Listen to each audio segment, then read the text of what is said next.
لڑکی ہونا آسان نہیں اور آج میں آپ کو اس کا پورا سچ سنانے والی ہوں۔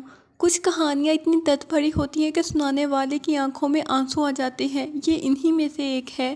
آپ سوچ بھی نہیں سکتے کہ ایک لڑکی اپنی زندگی میں کتنا سہتی ہے، لیکن آج سنیں۔ جب وہ پیدا ہوتی ہے کچھ گھروں میں مسکراہٹ کے ساتھ ایک ہلکی سی آہ بھی آ جاتی ہے، بیٹی ہے، خیر ہے۔ بچپن میں وہ ماں کی گود کا چاند ہوتی ہے، مگر اسی وقت اسے یہ جملے سننے کو ملتے ہیں: لڑکیاں اونچی نہیں بولتی، لڑکیاں باہر نہیں نکلتی۔ وہ اپنے بھائی کو آزاد دوڑتے دیکھتی ہے اور خود کھڑکی کے پیچھے سے باہر کی دنیا کو حسرت سے دیکھتی ہے۔ اسکول میں اچھے نمبر لانے کے باوجود اکثر گھر سے یہ سننے کو ملتا ہے: بس میٹرک تک پڑھا دینا کافی ہے، زیادہ پڑھنے سے لڑکیاں بگڑ جاتی ہیں۔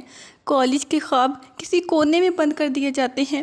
کچھ سالوں کے بعد وہ ماں کے ساتھ برتن دھونے، جھاڑو دینے اور کھانا پکانے لگتی ہے، اور آہستہ آہستہ یہ سوچ اس کے ذہن میں بٹھا دی جاتی ہے کہ لڑکی کی اصل جگہ گھر ہے، باہر کی دنیا نہیں۔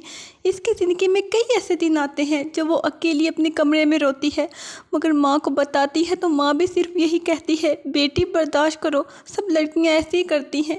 جب وہ باہر نکلتی ہے، چاہے بازار ہو یا اسکول، وہ ہر قدم پر محسوس کرتی ہے کہ کسی کی نظریں اس کا پیچھا کر رہی ہیں۔ یہ ایک انجان خوف ہمیشہ ساتھ رہتا ہے۔ جوانی کے ساتھ ساتھ گھر میں یہ باتیں شروع ہو جاتی ہیں: اب لڑکی کو رخصت کرنا ہے۔ اکثر اس کی رائے کے بغیر فیصلہ ہو جاتا ہے۔ وہ کسی کی زندگی میں جائے گی، نیا گھر، نئے لوگ، نئی ذمہ داریاں۔ شروع میں مسکراہٹ ہوتی ہے، مگر جلد ہی حقیقت سامنے آ جاتی ہے: چھوٹی باتوں پر طعنے، میکے کے ذکر پر ناراضگی، اور شوہر کی مصروفیات میں تنہائی۔ اگر وہ کام کرنا چاہے تو سننے کو ملتا ہے: ہماری بہو کو باہر کام کرنے کی ضرورت نہیں، یا پھر عورت کا کمانا گھر کی عزت کے خلاف ہے۔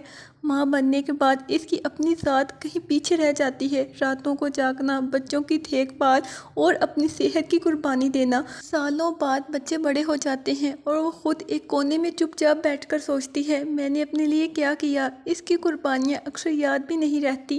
ایک لڑکی اپنی پوری زندگی اپنی خواہشات کو قربان کرتی ہے، اپنے جذبات کو چھپاتی ہے، اپنی آزادی کو محدود کرتی ہے، اور اکثر یہ سب برداشت کے نام پر سہتی رہتی ہے۔